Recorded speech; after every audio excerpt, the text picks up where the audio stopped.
Greetings, comrades, and welcome to the Eastern Border. Today, I'd like to talk to you about an interesting thing that I noticed a few days ago, to be honest, but then I had to research this a bit more. But, when I found out, I think that that's important that kind of shows how Russia actually functions. Secondly, of course, about the campaign of Boris Nadezhdin. And we'll finish up with some interesting news there, because in Avdiivka there's a dangerous situation happening where currently Russia stands to gain a bit more ground as their only successful place, but the elections are coming close. Therefore, Russia needs some sort of success, you see. As usual, some tiny little village won't do. They need to capture something to show for Putin to be satisfied. But about Putin's satisfaction, the interesting thing that I found out was that there are only two types of people that are basically exchanged when Putin decides to transfer and do some exchanges with prisoners of war, which are rare these days. These news about these POWs being exchanged, you think they'd be happening in the background, but they really don't. And see, the latest one, where 248 POWs were returned to Russia and to Ukraine. This only happened because United Arab Emirates, who are now playing some sort of in-between mediator game, they pushed for Putin to look some sort of, nicer and to do this prisoner exchange. And I think, it's, again, in the context of election, really. Because if Putin could, he could, not return anyone. Because what's the point? They normally don't really return people because, again, human life has not a value in modern day Russia.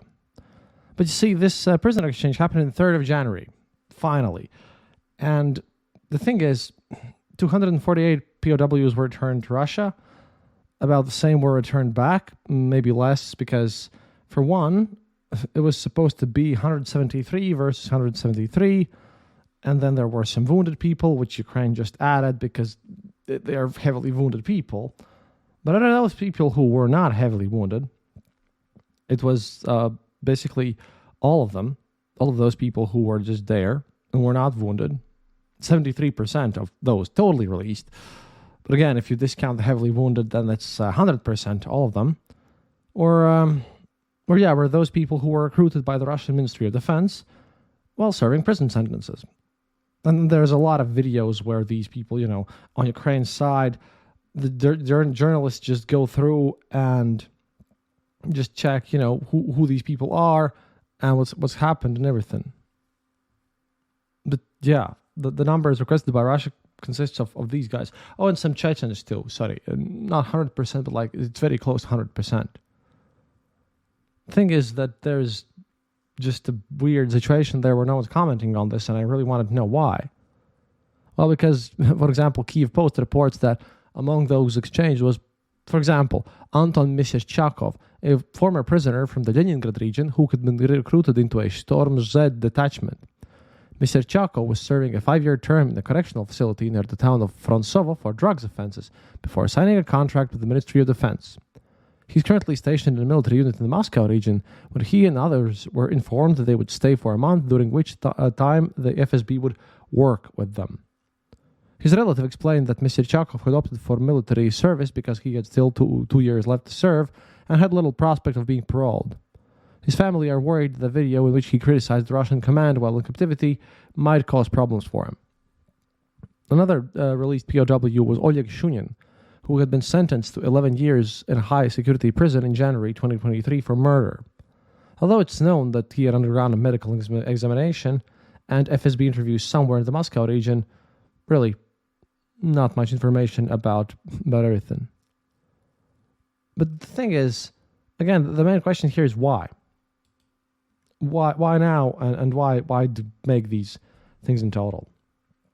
Well, for this, we kind of have to look at the whole attitude of these people.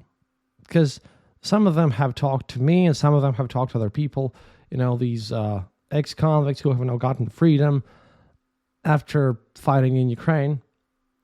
and then they tend to disappear. They're also worked with the FSB. I mean, it's way easier for the government, and this is a very cynical point to this that I'm going to make here. It's very, very easy for the higher-ups to control these ex-prisoners who already do a lot of crimes and a lot of things. A lot of them return there. And I watched the video where they were just interrogated before being gone to Russia, before being sent back. And they're all like, I'm serving for 105th, which is murder, and all this stuff. A lot of them drugs, a lot of thieves too, but a lot of murder as well. And the thing is, it kind of makes sense. Because, this, of course, is going to hurt wives and mothers of the Russian mobilized even more. But Putin cannot state that, these guys who are coming back, they're not allowed to say that they were sent into assaults without artillery support, that they were in these Storm Z battalions who were totally mishandled. He can't really allow people to return back home who could then, ruin his reputation before the election and make sure that everything looks bad. Because who's going to believe ex-convicts about that, even if they said the truth? Really no one, except maybe people in their own communities, right? But he can't really return the actual mobilized because they could already rile up the passions, especially those of Girkin supporters, even more. Because you see, Girkin is facing sentencing up in the 25th of January. And then we'll find out, and probably he's going to get about 4 years in prison. But already his supporters like Maxim Kalashnikov and all these people are posting that some of the FSB must be working with the enemy and that there is no way Girkin's going to be put in prison. And apparently, as Girkin himself has said, but she hasn't, I checked, but it is what it is, that if Girkin would have been called to serve, then that would show that the Russian government is ready to fight for glorious victory. But right now, they're worried about the evil liberists, a mix between liberal and pederast, as they call everyone, and fascists too, by the way. It doesn't matter the nationality of Zelensky. It's just, the typical offenses thrown at all of us. These people would come back and would be way more angry and way more crazy and way more motivated and would be believed. So Putin can't have them back. Meanwhile, Putin is just grabbing back these soldiers. And I was stunned about this. But it, again, shows how much he really cares about his own looks, about how everything's going on. And this is going to cause problems even more. Because members of Puć Domoj, the way home, this group of mobilized soldiers' wives, they managed to gather at Putin's election campaign headquarters and demanded the return of mobilized soldiers. Judging by the recordings which were published by Telegram channel Sota, a few of the group's representatives came to the campaign headquarters where journalists were present. Maria Andreeva, one of the group's members, asked when Putin would sign the demobilization decree, and then, all hell broke loose. A few people present at the headquarters, either employees or visitors, engaged in discussion with the group's members. When Andreeva said her husband didn't want to be in the zone of the SVO, one of the employees responded by saying that men are, quote, warriors, unique creatures of God who want to defend the homeland. She added that, quote, those who didn't like it simply didn't go there, to the military enlistment office. Some moved abroad. Maybe he wanted to go. Another person, later identified as actress, by the way, no surprises there, told Andreeva that her husband is the only one who wants to come home and compared Russia's war against Ukraine to a great patriotic war. That's, by the way, to those of you who don't know, is how World War II is known inside of Russia. Prior to arriving at the headquarters, the group of mobilized soldiers' wives had a protest to the Kremlin, weren't beaten up, even arrested, because again, you can't mess with the mobilized, you can't send them home because then they'll mess up the situation, but you can't touch them and you can't touch the wives, and it's a massive headache. Which is amazing for me. They placed flowers at the tomb of the unknown soldier. According to Telegram channel Ostorozno Novosti, approximately 10 employees from the Russian Internal Affairs Ministry Center for Combating Extremism were closely watching the group. They sent agents. Because extremism and evil, once again. At the same time, we hadn't heard of Dmitry Medvedev for a while. but he just shows the general attitude because he has to be this super, super fascist guy who follows everything Putin has to say. Quote, Medvedev, he basically went to Telegram on Wednesday, and he argued, once again, as usual, that Ukraine should not exist in any form. In a mini essay, I would call, titled, quote, Why Ukraine is Dangerous for Its Residents. Yes, why Ukraine is dangerous for its residents. Medvedev argued that from now on, any independent state that lies on historical Russian territories will serve as a pretext for renewed hostilities as long as it exists. End quote. By no means I am only referring to the current state, the Banderite political regime. I'm talking about any version of Ukraine whatsoever. Calling Ukraine a cancerous growth, the former Russian president insisted that the war-ravaged country will always be illegitimate from a legal perspective, no matter who its leader is. Yeah, it's just amazing. Quote, Therefore, the risk of renewed clashes will persist indefinitely, practically forever. Furthermore, there is 100% chance of a new conflict, regardless of any papers about the security the West signs with the Kiev puppet regime. Neither Ukraine's association with the EU nor even the ascension of this artificial country into NATO can prevent it. The threatening message concluded with a prediction that because Ukrainians are practical people at the end of the day, end quote, they will ultimately choose life. And one final quote from this piece of trash. They'll understand that life in one large common state, even one that they don't much like at the moment, is better than death. Their death and the deaths of their loved ones. And the sooner Ukrainians wrap their heads around this, the better. Because their country does not deserve to exist. Isn't that amazing? Isn't that just the best unique policy that Kremlin has ever created? I cannot even understand how these people can just then go around and then claim that everyone else is a Nazi. But it works that way. It is the stupidest thing ever.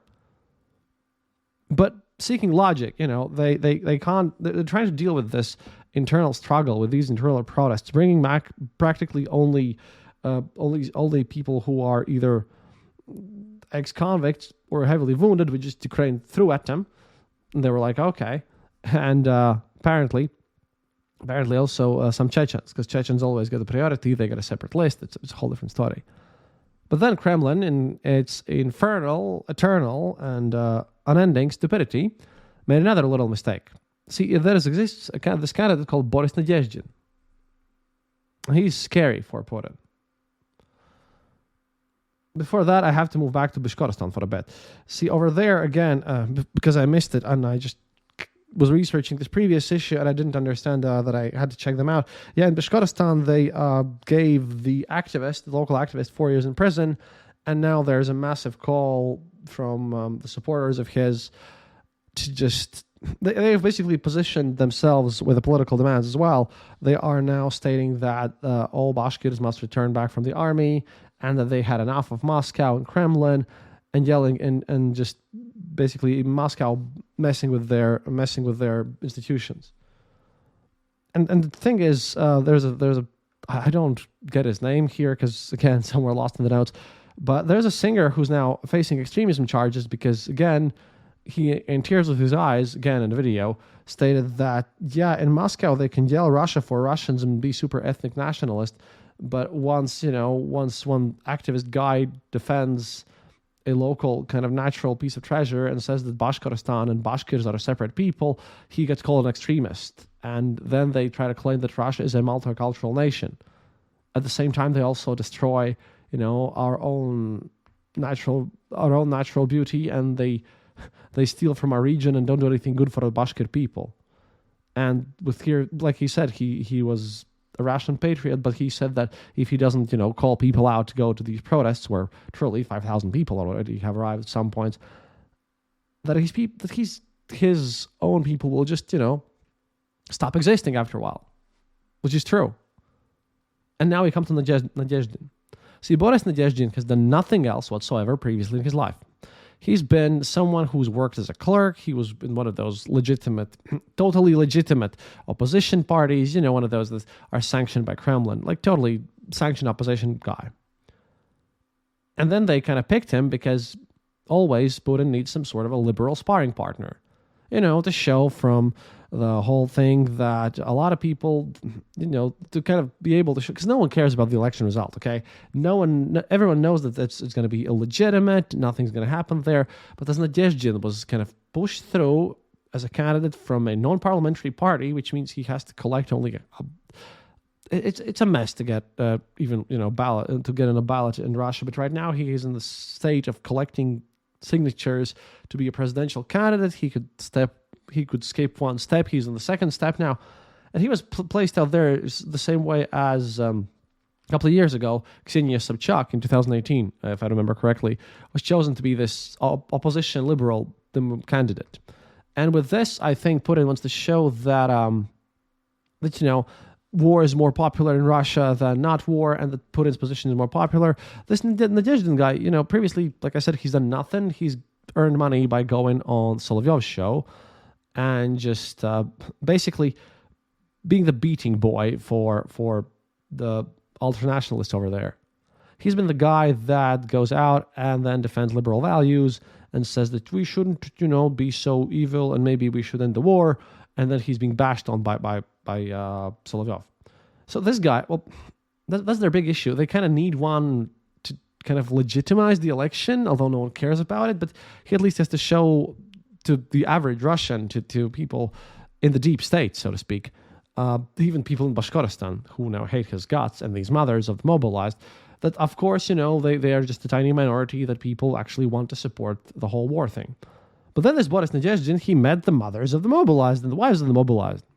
And the mobilized are, pretty horrible people. They could have just avoided it, but still, it's a thing. This is the only, currently, as Michael Naki and Mikhail Katz, people whom I listen to, note, this guy is the only one who can legitimately, the only legitimate, not yet prohibited idea, sort of a symbol that could... that stands against the war on the Russian side in some sort of official perspective, so to speak. And I quote Michael Nike here. Putin could have just placed a chair with a kind of a paper "No to War" on it, and it already would have gotten votes already from all these people who hate the war and want to end it immediately. Now, of course, Nadezhdin is a totally sanctioned opposition candidate. He thinks and he always speaks that Crimea needs to remain Russian and all that whatnot, and he's not perfect, but he's the only thing out there who actually wants to end the war. And apparently he's really disliked by his curators in the Kremlin, so they kind of want to cut him down as well. So, of course, it's not going to go smoothly. Not one bit. But now Kremlin has kind of unleashed things because there are immense lines just waiting to give signatures for him. And, if in early January these people were... Yeah, these people can see what the war does. After all, if you bring home only ex-convicts who then do extra crimes, which makes the mothers more unhappy, and then the mothers' protests don't get smacked, then the bigger protests happen in Bashkortostan, and then they radicalize all the time, and then you have pissed off all the far-right ultra-war supporters as well, and then you unleash this, who, by the way, Boris Nadezhdin is going to turn into some sort of martyr as well. He doesn't really do anything, it's just that he gets these signatures needed to become a candidate very easily, and they'll just throw him out. They'll just not even acknowledge his existence, I think, because already, recently in the news, there was this accounting about how many people are these candidates to be the Russian president. And he wasn't on the list even because, the official Russian propaganda who have created him now no longer do what to do with him. And he lacks any legitimacy whatsoever. His only idea that he publishes the fact that he really wants to end the war. And that's it. Everything else is corrupt and stupid and evil. But this has caused all the Russian opposition journalists whom I listen to actually support him in a way. Like I said, Michael Naki stated that, just pinch your nose, forget about everything, just go in a line, he'll be thrown out, but we have to show the power, the government, that there's a lot of people who are against the war for any whatsoever reason, and they can't arrest us for this, they can't do stuff for it. However, if you are outside of Russia, and you are a Russian citizen, I wouldn't go and to do signatures for him because, like I said, he also has stated pro-Crimea statements, which could then threaten your ability to, for example, extend your visa inside the EU, because it's illegal to be, Ukrainian sovereignty, all that stuff. It's a bit weird. I think it's caused just so the Nadezhdin could cause some trouble in these whole, outside of Russia with these immigrant people. Although he sort of supports him. It's a bit of a mess. Well, all in all, if you think about it, I don't really think that, this is, by the way, the big question, but I don't think personally that there's going to be even the possibility for anyone who has a Russian citizenship to vote in the upcoming elections outside of Russia, like in these unfriendly countries. Sure, they'll open offices in Belarus or something, but you won't expect anyone in the United States to be able to vote in the Russian embassy. Because, oh boy. Also, no one in the Baltics is also gonna vote there, because if you think about it, Putin is definitely going to lose, because right now we have so many Russian citizens here in Europe, and I'm pretty sure most of the Russian citizens living in the United States, they kind of don't want to support Putin. And that would just show yet another loss for Mr. Putin. Things are, well, although on the front lines there's more and more meat assaults and things are sort of moving somewhat slowly. There's constant fights and the front line is just moving 100 meters a day. Although, Ukraine has developed drones that can fly up to St. Petersburg, which is good. But we'll get to specifically military news a bit in the next episode. But you can see how this house of cards, it's slowly collapsing and people are trying to glue it back from below. And it ain't happening that easily. Makes me kind of happy. But yeah, that's it for today. До свидания, товарищи. Please support me on patreon.com/theeasternborder. And if you could, click the easternborder.lv and click the donate button there. I'd be very appreciative as well. I'm trying to get married here, doing health stuff. After all, recent poisonings isn't that nice. But I'm going to work harder. This is going to be great. And remember, as always, and especially this time of the year, and let's hope for the new one, happiness is mandatory.